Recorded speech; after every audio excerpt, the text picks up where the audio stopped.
the word that Isaiah the son of Amos saw concerning Judah and Jerusalem. It shall come to pass in the latter days that the mountain of the house of the Lord shall be established as the highest of the mountains, and shall be lifted up above the hills, and all the nations shall flow up to it. And many peoples shall come and say, Come, let us go up to the mountain of the Lord, to the house of the God of Jacob, that he may teach us his ways, and that we may walk in his path. For out of Zion shall come forth the law, and the word of the Lord from Jerusalem. He shall judge between the nations, and shall decide disputes for many peoples, and they shall beat their swords into plowshares, and their spears into pruning hooks. Nation shall not lift up sword against nation, neither shall they learn war any more.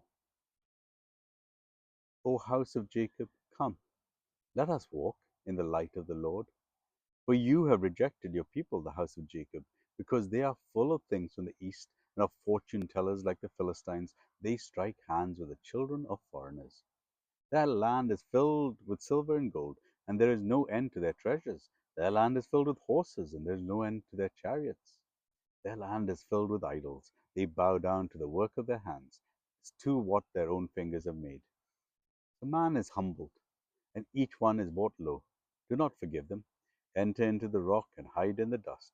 From before the terror of the Lord, from the splendor of his majesty, the haughty looks of a man shall be brought low, and the lofty pride of men shall be humbled. And the Lord alone will be exalted that day.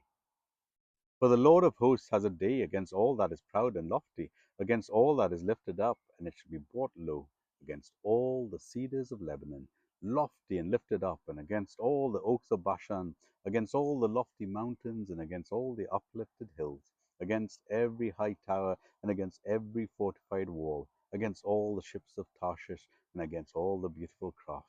And the haughtiness of a man shall be humbled, and the lofty pride of men shall be brought low. And the Lord alone will be exalted in that day.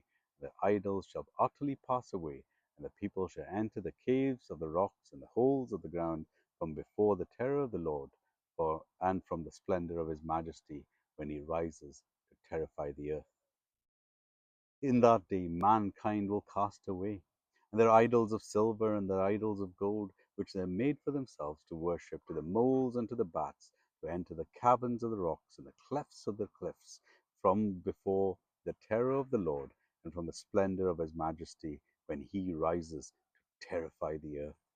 Stop regarding man in whose nostrils is breath, or of what account is he.